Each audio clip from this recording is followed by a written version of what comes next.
Alright, what's poppin', people? We're back. And today, I wanted to look at this game for a couple reasons. One, I think Elias Sai needs to stop being allowed to build his own teams. Stop. No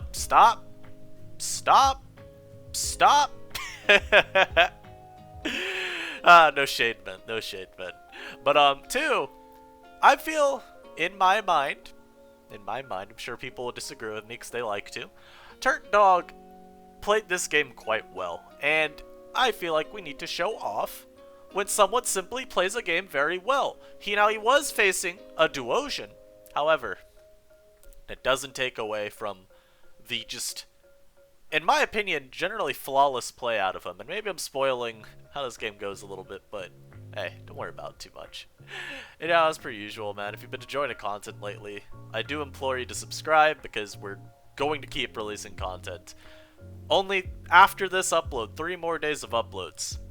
And keep in mind, this video, yesterday's video, and the next 3 videos, these are all pre-recorded, with day 50 being pre-recorded like multiple weeks ago. So my bad if there are people requesting things right now. Kinda already got in mind what I want to do. But after the 50 days, don't worry, we'll get some more uploads that are based around things we've been requesting. Now let's get into this game. Just quick look at team preview. I think this Drapion absolutely smashes Elias's team. Like, this is an incredible matchup for it. It is like a 80-20 type look. This has to be Scarf if he wants any real good way of dealing with it, because almost every Drapion right now is Shookaberry SD, with the intent of beating down Mudsdale. Plus, if Mudsdale switches into Drapion as you Sword Stance, you do 2k it with Aqua Tail. So,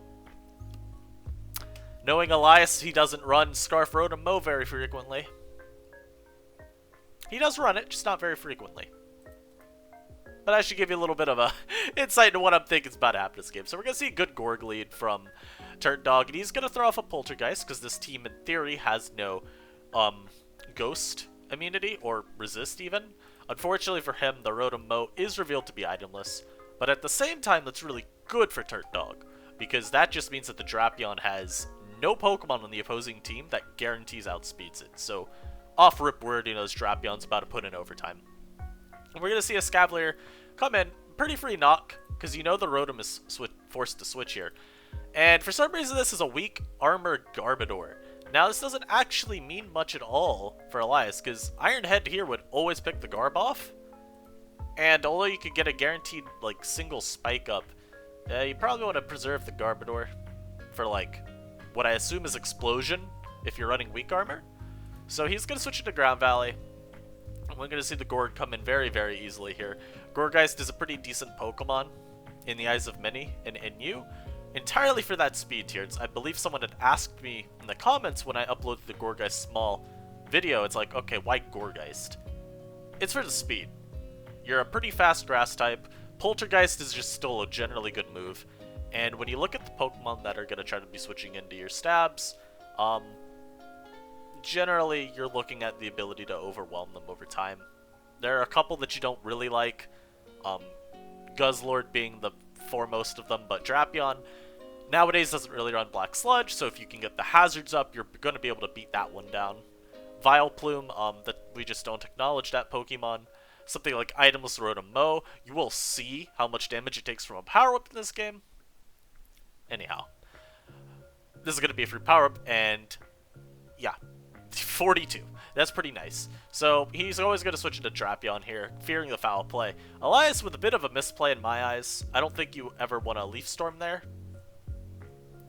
And we're now going to see why this Drapion is so good, because Elias is forced to take some of the most awkward routes around it.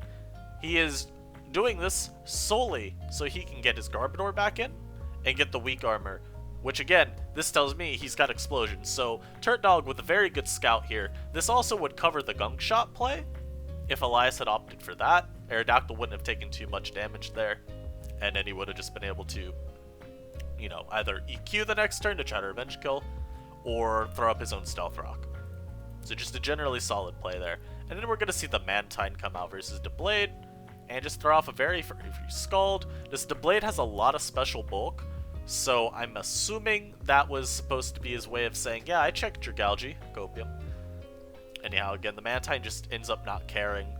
Especially since a lot of these Sword Stance Deblades, they don't have Shadow Claw, or any way to hit Mantine. You're looking at Sword Stance, Sacred Sword, Iron Head, Shadow Sneak. So Mantine was always very free to stay in and disrespect the hell out of the +2 Deblade. And we're going to see a Scavalier come back in again versus the Rotom Mow. He doesn't want to go out to Drapion again, because we saw how much Leaf Storm did do that first time. 46 is nothing to scoff at, and with how good of a matchup Drapion has, it's worth preserving its health where possible. And here we do just see a Scavalier with the help of Protect being able to 1v1 and finish off that Rotom Mow. The Deblade's going to come back out here. This is always a free sack for you. You don't really need a Scavalier. You could maybe argue to preserve it for like Sylveon and just make sure that you can always have that Pokemon to take advantage of it. I still think this is fine. The Duosion's finally going to come out. We're going to learn that this Duosion is just one of those like Reuniclus imposters. It's going to try to use a Future Sight, and it's of course got Regenerator. This crit does kind of suck. Not that much, but the crit did matter. I believe Aqua Tail does 47 to like 54, 55. And had he not been crit, at the very least it still could have threatened a Speed Tie. Even with Shuka Berry, I believe Drapion does get KO'd from that range. And then you're looking at like these other Pokemon. They could all pivot into you decently, but hey. Could have at least tried to threaten a Drapion. The game is kind of over at this point, but still look for the outs where they could possibly exist. Arrow's going to be sacked here because it does nothing for you. And it's so Valley Ground gets to come out. And at this point, Elias has nothing to beat this. I think his team is inexcusably weak to Valley Ground personally, but maybe that's just me. I don't particularly view non-choice Scarf Rotom Mow as viable Valley Ground counterplay. I don't think anyone really does. I do not view Fastest Mon Valley Ground as viable team building either, so little bit of an interesting one here, I must say, from Elias Sai. But what I will do is still give credit where credit is due. Turnt Dog saw this really good matchup here, and he played it as clean as I think you could. He didn't give Elias any room to bullshit him with like stupid, offensive Garbodor stuff. He was able to scout out this real early on, so he knew that it was not Scarf. Again, I don't know why. This needs to be a different Pokemon on this team, and then this needs to be Scarf. That's just the long and the short of it there. But despite Elias's lacking team, hey, give credit where credit's due. Turnt Dog punished it very effectively. And I hope y'all did enjoy this coverage. 3 more uploads, and if 50 days comes to a close, I'll take a break for a little bit. Then I'm going to record again in advance, because I'm going to have company over for like a week and a half. So we'll have fewer uploads during that period, but I'm going to try to still get some stuff prepared for y'all ahead of time, just so we're not going complete, what's the word? I don't remember what the phrase is. We're not going to just be completely silent, I guess, for that whole period. Hope y'all enjoyed. I'll catch y'all tomorrow. Peace.